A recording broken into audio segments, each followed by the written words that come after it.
with your red lips and funky beat. You better hold your head up to the sky. I'm gonna roll with you till the day I die. Hello and welcome. I am so glad you're joining me. Today, you will hear the story of a woman who, at age 60, decided to leverage her decades of knowledge and experience in the human resources industry to launch her own company. She is the true definition of an entrepreneur, having quickly built a thriving business serving the human resources needs of employers in the Chattanooga region. This is the Empowered Career Woman podcast, broadcast from the Whitfield Media Group studios in Chattanooga, Tennessee. The Empowered Career Woman is proudly presented by Medicare Misty. Medicare Misty is a real person who can help answer your Medicare questions. Get real help from her team at MedicareMisty.com. And I'm your host, Lisa McCluskey, and now let's podcast. Today, I am so pleased to be joined by Maggie Carrington. She is a seasoned HR strategist and business advisor, and as I mentioned, she has over 35 years of experience. She founded HR Habitude and Candor and Courage at Work. Welcome, Maggie.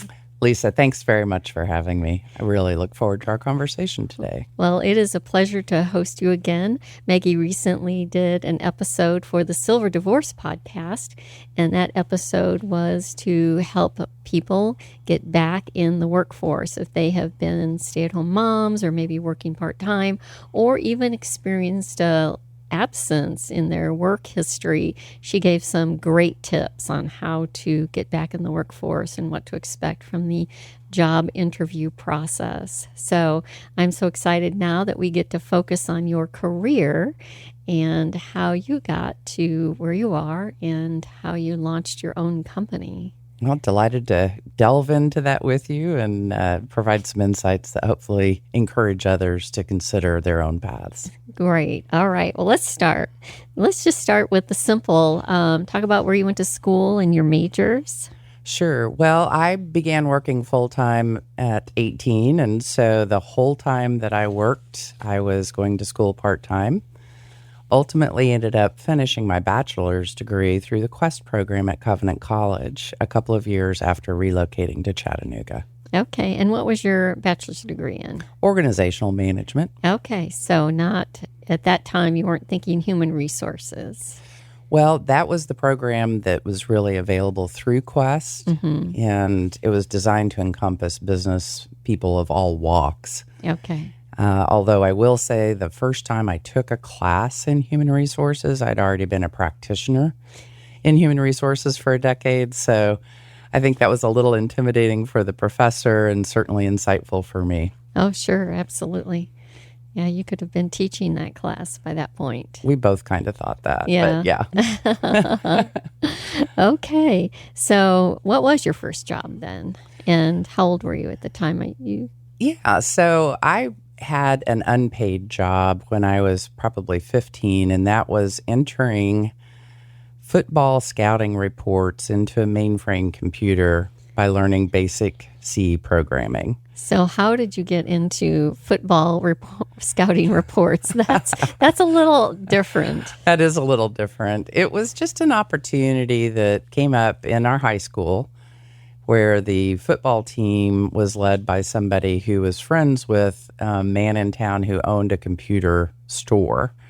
And that was long before PCs. Yeah. So that was all mainframe work. And I was fascinated by the technology and the opportunity to learn. And so raised my hand and said, oh, I'll give that a whirl. And so did that for a couple of seasons. And enjoyed the experience of learning C programming and certainly really getting a handle on how some of the earliest applications of data analysis was going to be supported by the computer. Mm-hmm. That's a great experience, a way to get accustomed to the mainframe environment, which has really evolved since then. Oh my, yes. Yeah.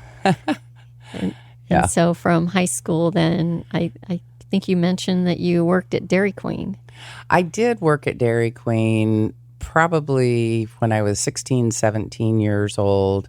We We had a Dairy Queen there in town. I remember the timing of that specifically because it coincided with when I got my driver's license. So that was a big deal to not have to ride my bike to work. Yeah. I always said that everybody should do a stint in either retail or a service environment because it teaches you so much about people. It does, and it's kind of amusing to me today to go into those environments, particularly around fast food or Dairy Queen specifically, and see how many people there are.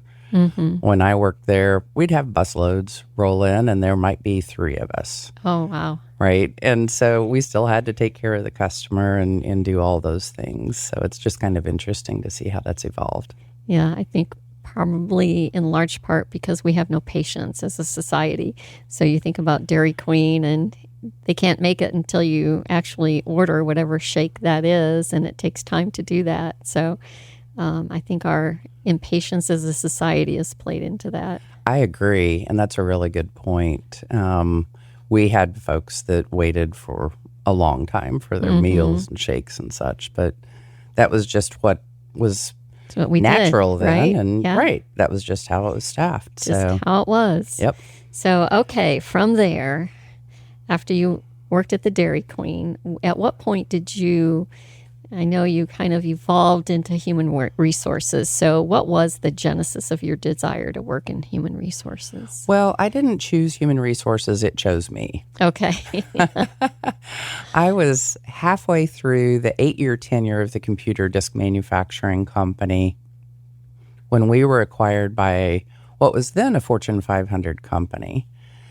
And I had done a little bit of everything. I joined that organization 3 weeks before we moved into the building, answered the phone, ordered items for our proprietary custom-built machining operations, helped to build out a Class 100 clean room, all kinds of things.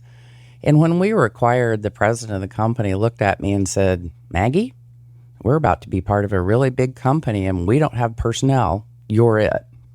Okay. So you were working for, did you say a computer disk manufacturing company? Yeah. So this was 1982 to 1990. We used gem quality diamonds to machine aluminum discs. Those were then packaged and shipped out to Silicon Valley, and a substrate coating, similar to what you would find on cassette tapes, if listeners know what cassette tapes are, was applied to the aluminum discs, and then they were put in hard drives. It was just at the genesis of PCs, personal computers, coming into the workplace en masse and into our homes. Oh, wow. Yeah, fascinating. That is fascinating. I had not heard that before. So it was acquired then by a Fortune 500 company. It was. And your boss looked around and said, You're it. Maggie, you can do just about anything. Sure. Figure this out. Figure this one out. And so I did. And that was a marvelous opportunity to really take all I had learned about the business and then look at it through the lens of people. That was coincidental to that Fortune 500 company doing what the Big Three and some other large organizations in the United States did at that time, which was to retain the services of Dr. W. Edwards Deming. And so our humble little operation in central Illinois buckled down. We had a very small management team. There were just 5 of us. And began to study Dr. Deming's philosophy, did brown bag lunches, and watched his 12 hours of incredibly boring video. So for our listeners, though, let me step back Sure. would you just tell us who Dr. Deming is for those who may not have heard of him? Sure. So most folks these days are familiar with Lean or Six Sigma or Total Quality Management. And Dr. W. Edwards Deming was an American statistician who had been involved in an incredible array of things, how the census is done, creating structures for tariffs for trucking, and provided great assistance during World War II in the manufacture of warfare items as well. After World War II, The Japanese Union of Engineers invited him to Japan to help them rebuild their economy. They embraced his philosophy and practices in statistical process control so robustly that even today, the Deming Prize still exists in Japan and is highly coveted.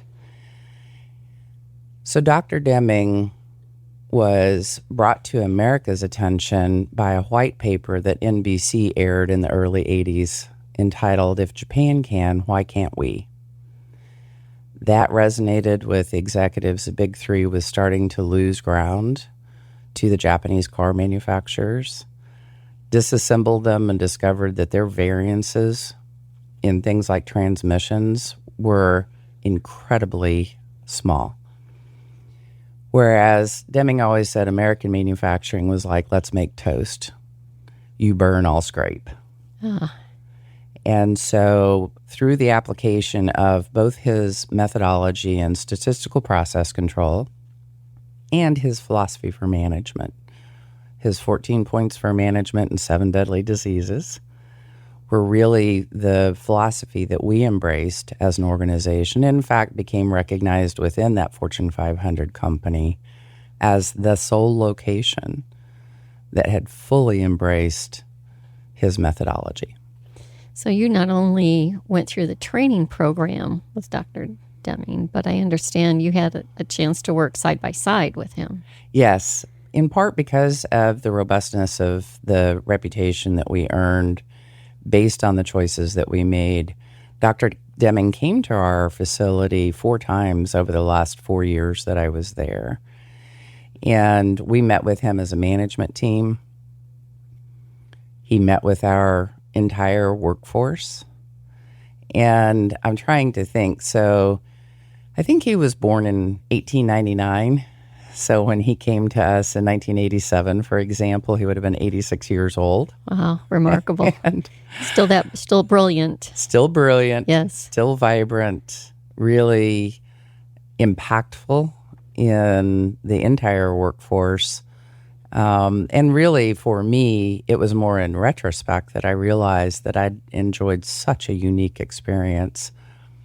The adoption of his philosophy really created the foundation for how I look at organizations and how I look at the people operations within those organizations.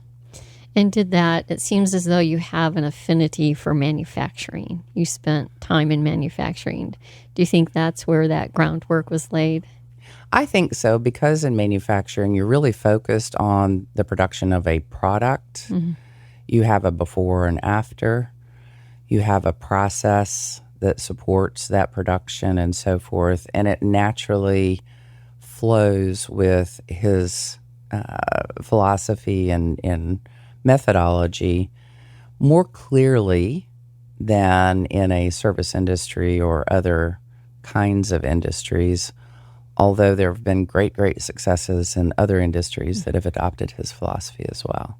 It seems like in manufacturing you have more control over variables than you do in a service industry. And that may be the difference, right? Yeah, because you are applying a lot of time, energy, and effort from an engineering standpoint, from a research and development standpoint, and then certainly from the manufacturing itself. Mm-hmm. Okay, so from the disc manufacturing, where did you head from there? I was recommended by one of the folks that had been a supervisor in that organization to a subsidiary of Caterpillar that happened to be down the street. Okay. And went and interviewed for their HR position, got a thanks but no thanks letter, and then 2 weeks later got a call. Oh. And said, hey, our candidate ended up taking a different opportunity. So if you are still interested, we'd love to invite you to the team. That was a fascinating organization. That facility manufactured all the liquid filters for Caterpillar engines around the world, 800,000 filters a month. And my favorite color was highway yellow. Oh, yes. We know that for Caterpillar. Right. So worked with that group. It was 24/7, predominantly male organization, as most manufacturing organizations were and maybe still are. And ultimately decided in a couple of years after having been there and achieved some great things that we wanted to relocate, and that brought us to Chattanooga. Okay. And so I joined Chattanooga Group when we relocated to Chattanooga in 1995. And you've been here ever since. I've been here ever since. That's great. 30 years this year. So at what point then you came here and joined the Chattanooga Group? At what point did you decide to start your own company? So I was with Chattanooga Group for 3.5 years and then was invited to join CBL Properties as their first ever HR professional. Spent a couple of decades with them, helping create the kind of place I always wanted to work. Yeah, and for our listeners, the CBL Group, they own malls. Correct. And quite a few around the nation. It isn't just here in Chattanooga, but... Right. Yeah, at our peak, we had 95 properties that we either owned or managed, and we had employees in 26 states. Mm-hmm. Yeah, it's a great organization. I had the opportunity once when I was working, they asked me to come and speak to their national sales meeting. Outstanding. And talk about from the client perspective, being approached to by their sales team to do advertising in the various malls. And so that was exciting. Yeah, it's a very dynamic group, fascinating industry, big change from manufacturing. Right. So for me, that was taking a big risk in taking a comfort level that I had achieved in working in manufacturing in an HR role and applying that in a very different industry. So what prompted you to take that risk? It was twofold. One was I felt like manufacturing was really on the decline in the mid-90s, and I was concerned about being in an industry where there would be fewer and fewer opportunities for growth. I had been in an organization in creating the HR function from the ground up. I had been in 2 organizations in recreating the HR function and was highly attracted to that wide open opportunity of creating an HR function in such a diverse industry. Mm-hmm.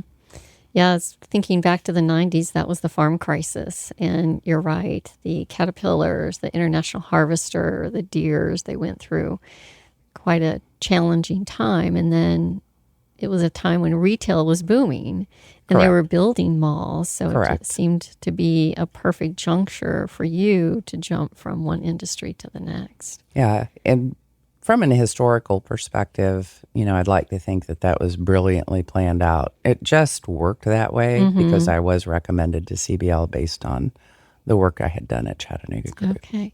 All right. And you were with CBL for a couple of decades. Mm-hmm. And then when most people would decide to retire, you decided to unretire, right? Yeah. So tell us about making that leap from you had the comfort of being in an organization you knew very well after 2 decades.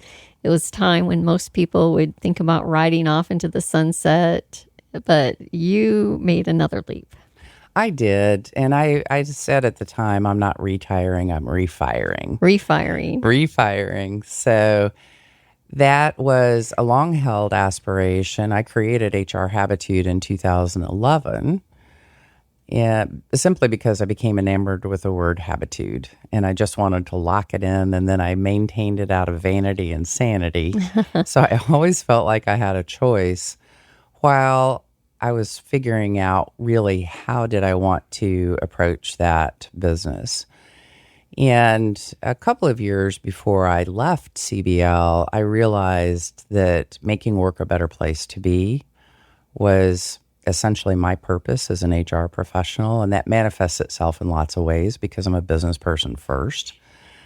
But that seemed to really provide a basis for me to seriously begin thinking about launching HR Habitude or activating it and the more I thought about it, the juncture of doing that at a point in time where it was a great time to pass the baton to another HR professional and let the organization continue to grow and evolve. So that was really how it came together. Was I decided to do that in conjunction with my birthday, which was coincidental to being able to stay on the company's health insurance plan. Okay. Based on having been with the organization long enough and achieving that magical age. Okay. All right. So tell me about your business model for HR Habitude. So HR Habitude provides fractional human resources services. And really what that means is I can go in to an organization that has an HR presence and maybe lost a team member and they need somebody in just to cover that gap. And I've done that. I've helped organizations hire the position and more than one position to rebuild their HR team. Or I can go into organizations, and I have clients where this is true, that don't have HR but recognize that they have some specific needs that someone with my expertise can help fulfill, whether that be providing recruiting bandwidth or rewriting an employee handbook or doing an executive compensation analysis or you name it, anything that falls under the HR umbrella. Not that I'm expert at everything, but I have a good handle on what I can do effectively and efficiently for the benefit of the client. And with your background in manufacturing and retail, you really can cover a wider gamut. Yeah. So, and now I'm getting to enjoy experiences in transportation and construction as well. So I have a really interesting array of clients at present and really delighted and pleased to work with each of them. There won't be any industry you haven't touched by the time you do finally decide to ride off into the sunset. I don't know. I have a couple that I probably will shy away Oh, from. right. We won't talk about those. One of my favorite things is it is as important to eliminate as it is to choose. That's right. So, exactly. Yeah. So the average age of an entrepreneur is 36, and you bucked that trend and you started at 60. So what were the unique challenges you faced? Well, I think that part of it is having an ability to go into an organization and see what their needs are, and generally working with folks that are younger than me. I have 2 clients. I was thinking about that. I have 2 clients that are my age or better in the leadership roles that I'm partnered with, and all the rest are younger than me. And so I'm trying to parlay that as a wonderful advantage for them to take advantage of. Absolutely. And, with your background and your seasonality, you have seen a lot. So when you go into an organization, it seems as though you could quickly assess what the needs are and get up to speed faster than somebody who's really just getting started in the HR industry, because there probably isn't anything you haven't seen already. Well, I always say when somebody asks me when I'm going to write my book, right? I always say I haven't seen it all, nor do I want to. Oh, there's some things that are better left in the dark. Yeah, I have seen a lot. And you're right. That is precisely the way that I've approached each of the clients that I've gone into. But one of the things that I learned in working in the corporate environment that I was in last was the wisdom of seek first to understand, then to be understood. Mm-hmm. And so while I've identified in pretty short order, one of my first clients went on site and spent a couple of hours with their senior leadership walking through the employee life cycle and made notes and came up with a list that represented probably a couple of years worth of work. They don't have HR. They're large, but they don't have HR. And rather than saying to them, here's all the things you need, I'm enabling that to unfold. Mm-hmm. So as we hit the highest priorities, then the next thing kind of bubbles up and we're able to address that. So ideally, I've tempered that so I don't overwhelm. Mm-hmm. the client with all the things that I see that they need to do, but I do have the ability to go in and really identify some opportunities for improvement. That's great. Did you experience any pushback, any ageism? Did that factor in as you started? I haven't experienced it, or maybe I should say I haven't experienced it yet. I don't know what I don't know in terms of the preferences of clients, but generally I am able to parlay the experience and wisdom that I've gleaned into that advantage. And I think that part of what makes that not such an issue is that I approach every engagement as an opportunity to learn. And I have deep enthusiasm for what I do. And there are some specific areas within what I do that I have probably exuberant enthusiasm for that might work against me. Those are all, if I make, youthful attributes.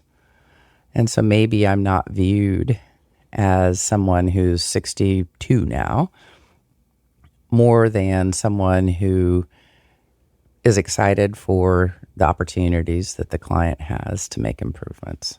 It seems as though the difference is you come in with an open attitude, wanting to listen more than you want to tell them what they need to do. So it is more of I'm here to serve you and be a partner than I'm an expert telling you that you've been doing something wrong and you should do it this way. Yeah, I really do approach it from the standpoint of being a thought partner. I woke up this morning, stressing about a plan. Don't know which one to pick, I might need a hand. Hi, they call me Medicare Misty. She'll help to make the process smooth as whiskey, don't worry. We work with several different carriers to make sure your coverage is not limited by a single company. Visit MedicareMisty.com and book your appointment today. Don't worry, guarantee you'll be happy. It struck me, you talked about, your motto, if you will, about having it be better than the last place that you worked. You're focused on the culture and the work environment. And today with, Gen Z, with millennial, it seems to be that's what they covet. They covet it having the work culture be somewhere where they want to be. Yeah, and I think that in part, going all the way back to working with Dr. Deming, his philosophy is really based on that. It is about creating a place that if you pulled somebody off the street and say, what's it like to work where you work? Listen to the stories that they tell. Does that make you want to consider working there or refer someone there or not? Because really, that's the culture. It's not really whether you have a gym, or let your dogs come to work, or flex time, or even hybrid versus on-site versus fully remote. Those are all attributes, but it's really the stories that employees tell about what it's like to work there that really enables somebody to understand the culture. Yeah. What would you be telling your best friend about what it was like to go to work that day? Exactly. So that's an excellent point. So after you launched and you got started, was there a time when you had to pivot and go a different direction? Yeah, so fascinating. When I really honed in on, okay, here's what I'm doing and here's when I'm doing it and so forth, my vision out of the gates was to focus on helping individuals. I love helping individuals navigate their careers. I've done it with folks at all levels, in all stages, and have a particular affinity and provide at no cost support to veterans in that regard. What I soon realized, and I'm talking about within 30 days, that I could be chasing individuals all day long, and they would be extremely hard to build a business that way. And so I pivoted to really focusing on providing organizational support and then looking for the opportunity to engage with individuals. So do you think that ability to pivot that quickly, because most people would go through an agonizing period of trying to make it work. Do you attribute that to your background in the organizational development, in the practices of Deming? It was more of a try this, re-engineer, go a different direction, but you did it quickly. 30 days is fast. Yeah, it was fast. And it might have been 45 days, but it was still fast between activation and then realizing that I needed to shift my focus. And I attribute it mostly to prayer, truly. Right. I just really stepped back because this was an entirely new venture. I love learning. And as I looked at where I could be most impactful and build a successful business, it was really in focusing on clients that needed that broader HR experience. Okay, that's great. So let me ask you this question. You said you had worked in male-dominated industries before. Yep. And so how did you successfully navigate those power structures as a female without alienating the men in the organization? Yeah, so it probably helps that I'm almost 6 feet tall. I'm not kidding. I'm sure that does. I'm not kidding, right? So I think that, again, I go back to that earliest organizational setting where there were 5 of us on the management team. There were three men and 2 women. Mm-hmm. And the men in that group held such deep regard for the capabilities that the woman brought. She was brilliant in finance and accounting. And as a startup who is privately held and aspires to be acquired, finance and accounting is where it's at. Mm-hmm. I mean, you've got to make everything else happen, but certainly to position the organization appropriately, that's where it starts and ends. And so not without some bumps along the way. I have my stories that I could have told in the Me Too movement when that really emerged in 2018. For me professionally, I was so well served by an engineer that we brought into the disc manufacturing company probably after I had gotten into personnel. So I'd been there maybe 5 or 6 years when he joined the team. And I'll always say that John was an old, crusty engineer that had traveled the world. But he pulled me aside one day and said, "Maggie, you are not always going to be the youngest or cutest member of the management team. So make sure whatever you do, wherever you go, that you offer substance over style." That is very powerful. And I think we need to reiterate that, because so many times when a woman is younger, she can persuade based on her looks or based on, as you mentioned, the style, coming in looking a certain way. And it isn't necessarily the thoughts that she has. It isn't necessarily the ideas, but it may be because a man is hoping to gain a favor by going along with her ideas. And, you know, when you're young, it's tempting to use that influence to get your way and move up. But as you mentioned, it's fleeting. You're not always going to be that young, cute thing in the room. And then what kind of a reputation are you developing for yourself? So to be known, for not necessarily the substance, but for influence in the wrong way. We all want to be able to generate influence based on our ideas, based on to be a thought leader, not necessarily because, we're cute and wear short skirts. Right. Yeah. John Hamilton, I got chills saying that out loud to you. Yeah. Because John did me such a great service. Mm-hmm. I'm so glad that you said that. Yeah. It is very prevalent in a male-dominated industry. Yeah. So doesn't mean that you can't dress well and be attractive or whatever that translates to for you. And certainly, I never tried to be one of the guys. Now, I happen to be a big fan of sports. The woman who was on the original management team that I was part of was a huge sports fan. And I saw how she enabled that passion to be able to have conversations that were meaningful and relevant in that context and hold her own and be knowledgeable around that. So those were all early life lessons, but John was really the tipping point for me. Yeah.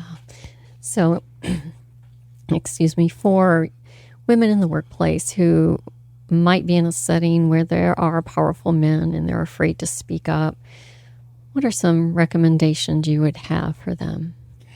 I think that, the whole premise of Candor and Courage at Work, the podcast that Denise and I do, is about enabling professionals to be more successful by wisely applying being candid and experiencing and practicing that courage. And there are a lot of steps that individuals can take to do both of those things. For me, one area of specialization is managing up. And so for women who are in environments where they're perhaps reporting to a powerful male, I would suggest really digging into and learning effective techniques for managing up. And so it's looking at what's his communication style, what's the cadence of communication preferred, what's the kind of communication preferred. So some prefer one-on-one meetings, some prefer to get emails, those kinds of things. And just use those tools wisely. And it does take courage. But the interesting thing about courage and candor is that the more you do it, the easier it becomes because they're skills. You're building those as skills like you do anything else. Right. Know your audience. Read the room. Read the room. Yep. Yeah. That brings me to an interesting point. I was listening to Mel Robbins, and she was talking about using intuition at work. And oftentimes, women have powerful internal compasses and powerful intuition, but they often fail to follow that because their emotions take over. So when you're facing a very difficult work decision like you did, you relied on prayer. How can we be more confident in our own internal compass and our own intuition when we need to make difficult decisions? I think that's a great question. I'm not sure that I have the answer. First of all, my intuition is telling me, no, don't try to Don't try and answer it. don't try to come across as having the answer to that. Yeah. I can tell you, based on my experiences, I have come to rely on my intuition. And I think for me, it's a combination of ensuring that I push pause. I'm big on reflecting. And there are times where you don't have that opportunity. Something's on fire and you've got to react. And sometimes you get it right and sometimes you don't. And so in those instances, it's important to make sure you give yourself grace and then reflect on what could have been done differently, what you would do differently going forward. I think that's probably as close as I can get to saying, here's how to rely on your intuition. I think that's an excellent answer because if we're acting on emotion, we may act too quickly. But if we're trying to listen to what our intuition is telling us, as you said, press pause, step back. If you have the time, it's not hair on fire, step back and weigh the alternatives of if I take this course of action, what's likely to happen? And if I don't take this course of action, what's likely to happen? And it gives you the opportunity to kind of vet and honor your intuition. I think that's well put. That's important to know that you are intentionally giving it its due space and time. Absolutely. So, what do you think are some of the most important factors? You built your business pretty quickly in 2 years. What were the most important factors that led to that success? If you would have to reflect back, it would be One word: relationships. yes, All of my clients have come by way of referral. word of mouth. Word of mouth. I still do business development. I talked with a business owner yesterday in town, and she was talking about struggling with business development. And I told her I'm still doing it because it's a craft and a skill I want to learn and understand and become more effective at. But fortunately, all of my clients have come by way of referral. I still have to close the deal. Right. So it's not just like, hey, I've got the perfect solution for you, and then I show up and it's done. It is still going through the process of understanding what are the needs and the pain points. What's their budget? What appetite do they have for a little or a lot? Where do we start? All those kinds of things.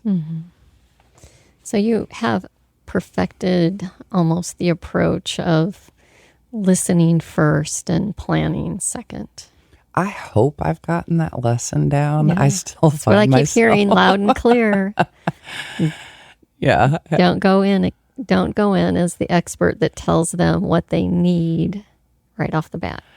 Yeah, I was never a fan of that when I had folks coming into my workplaces. Right. Amen.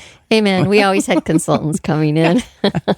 And so, I had somebody a long time ago that told me expert is a word for something. I can't remember what all it is, but spurt is kind of part of it. So I'm like, well, I don't want to be that.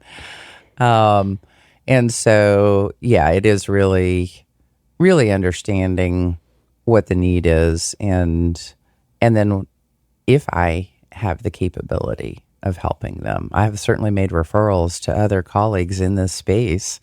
If I don't have the capability, or if I don't have the bandwidth to meet their needs fully, I don't want to shortchange them. Mm-hmm. That's an important lesson as well, knowing your limitations. Mm-hmm. So, very important. Yeah.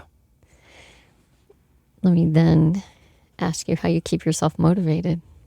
Well, that's easy. I love to learn. And I'm an early morning person, so it's not unusual for me at all when I'm walking my dog very early in the morning to be thinking about solutions for clients, solutions on how I'm going to approach something, solutions on how I can help them overcome some challenge and so forth. I just love to learn. I love to enable success.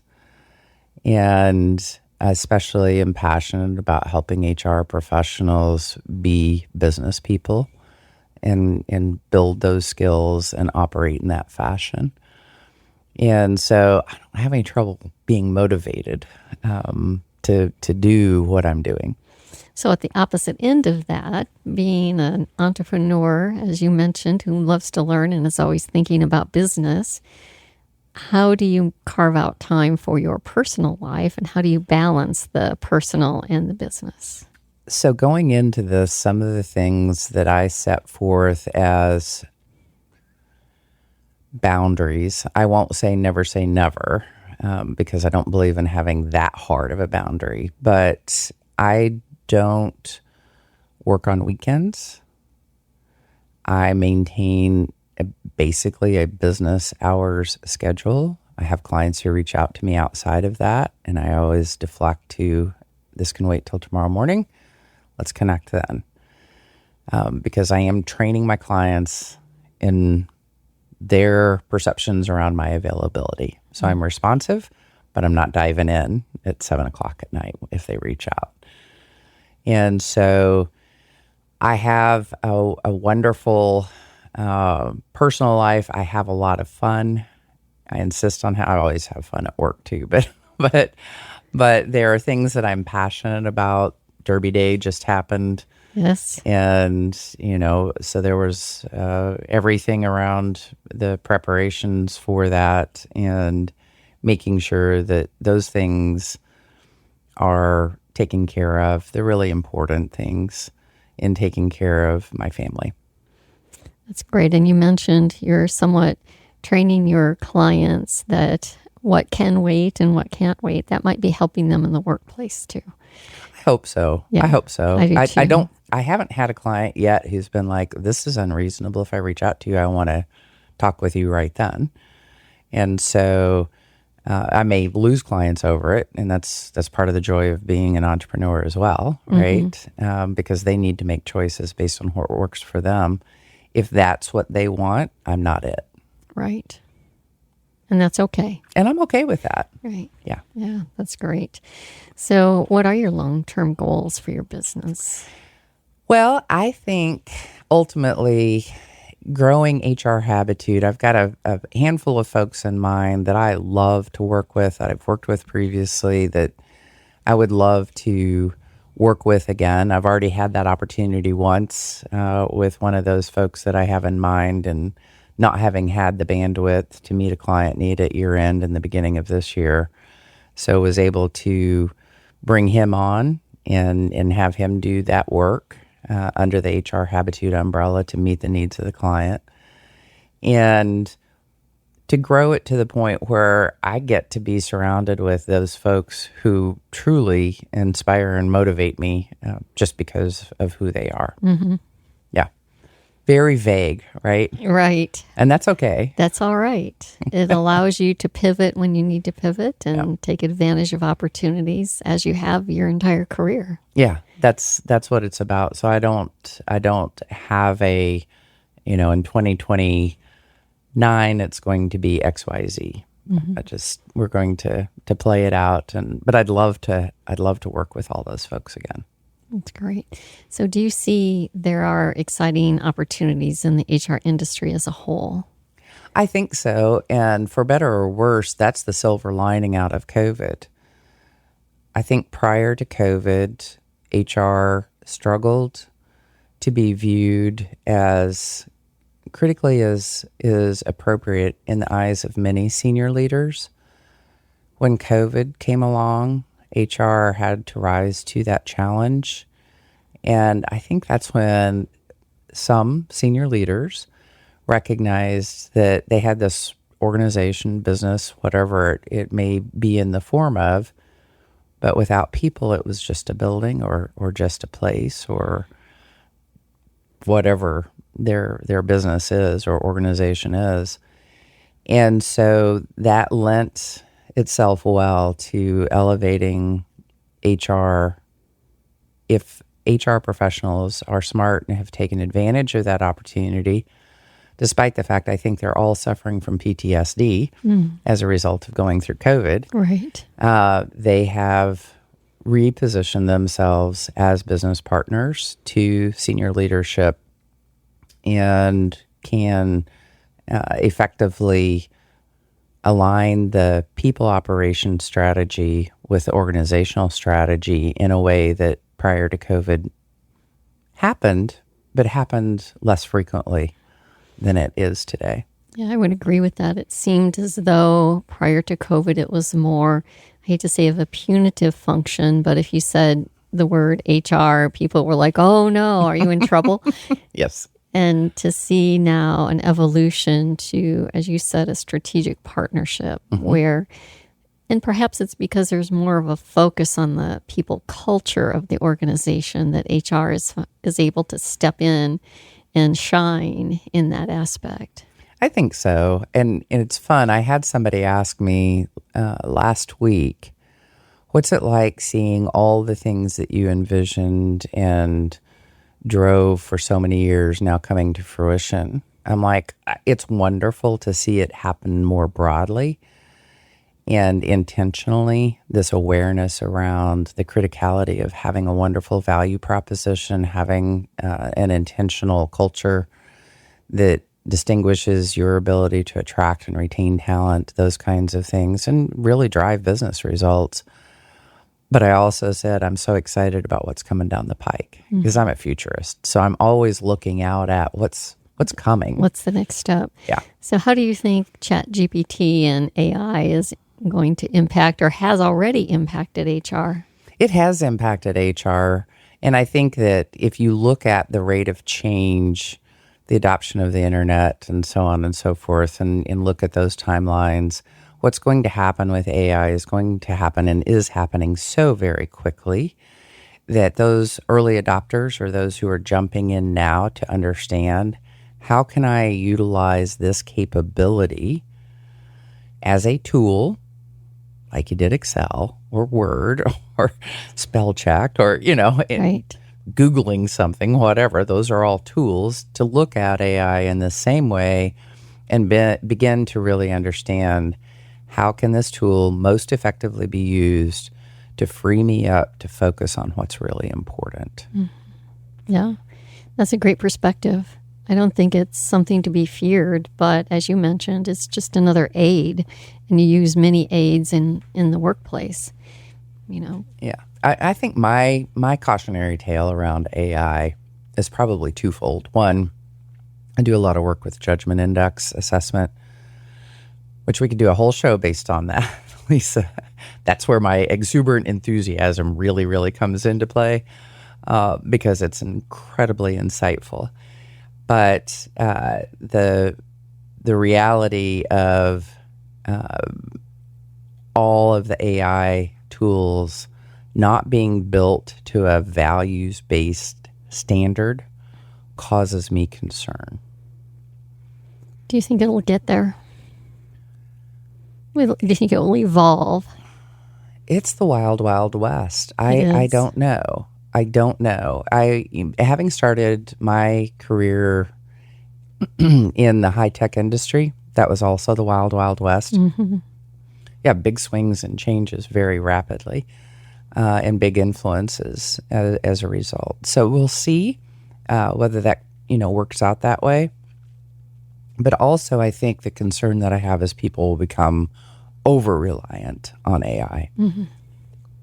Yeah, you can see that in some of the writing that is happening, where you have to still impart your thoughts and your research and your background, and you can't be lazy and let AI do all of your writing. I'm concerned about critical thinking. Yes.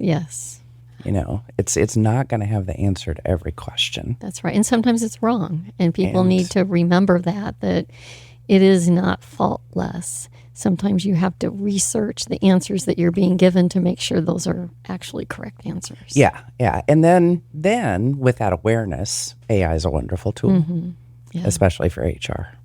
So if I'm a young woman and I want to enter the HR profession today, what would you recommend as the essential, I don't want to say tools, but perhaps background and knowledge, and where should I be thinking that I need to make sure I have a good education on certain aspects? Yeah, so if you look at the offerings at the collegiate level, focusing on HR management specifically, or doing a dual degree in business administration and HR management, pursuing graduate level work and IO Psych are all wonderful means to ensure a good, solid foundation. There's still also the opportunity to grow up within an organization if you have a good mentor and if you love to learn. They're still homegrown. I'm helping one client right now who's elevated an internal candidate into a role that includes HR responsibilities. And so I'm able to provide some mentoring and guidance. I definitely recommend certification because the body of knowledge of HR within that context is clearly defined. And so it gives you a really good roadmap of here's all the foundational things that I need to have an understanding of. Not necessarily depth in, but enough to know when I'm stepping into it so that I can get the appropriate kind of help. And is that SHRM? Do they call it? SHRM is one, and HRCI is the other. Okay. They split ways moons and moons ago, much to my chagrin. And so now each offers certification opportunities based on that body of knowledge. Okay. That's great to know. We'll make sure that we note that in the show notes in case people want to go looking for that certification. Yeah, I think even just looking at the body of knowledge, so you can get the certification handbooks or guides from either of those organizations, and those provide a great overview of the breadth and depth of the knowledge that a successful HR professional needs to have. Mm-hmm. So from an entrepreneur standpoint, though, what recommendations do you have for somebody who's out there thinking about a business? They're maybe in a full-time position, but they had this kernel of an idea generating in their mind. What recommendations do you have? Yeah, I would endeavor to network with others who have done it, to ask them what's the upside and the downside. I created a board of directors. Okay. And I didn't realize, so I didn't set out to create a board of directors. I backed into creating a board of directors. And it started with connecting with a couple of folks who were very entrepreneurial and who, one was right in the process of stepping out from a very lucrative career in the legal field. One was someone who had enjoyed a long history of success in the work world, I'll leave it at that, who had launched a business many moons ago. And the other was somebody who came to Chattanooga 10 years after I did and utilized his familiarity with an assessment tool to essentially come along CEOs and serve as a co-CEO kind of behind the scenes. And so that was the core of my board. I added a woman locally who I have deep regard for. I think we mentor each other. And then another HR professional who had been through some really fantastic experiences, far different from my own. I haven't operated in the global environment. And so those folks ultimately became my board, so much so that the first three I described, I finally fessed up when we all were having breakfast together one morning. I said, just so you know, you are my board of directors. Oh. And they're all like, oh, well, I never really thought about it. But putting it out there and putting it that way enabled them to think differently about the questions I was asking. And they asked me questions too. This is not all just about me taking from them. It is, I've referred all of them I have referred to opportunities and will continue to do so. There's not a lack of opportunity to do that, to share that wealth.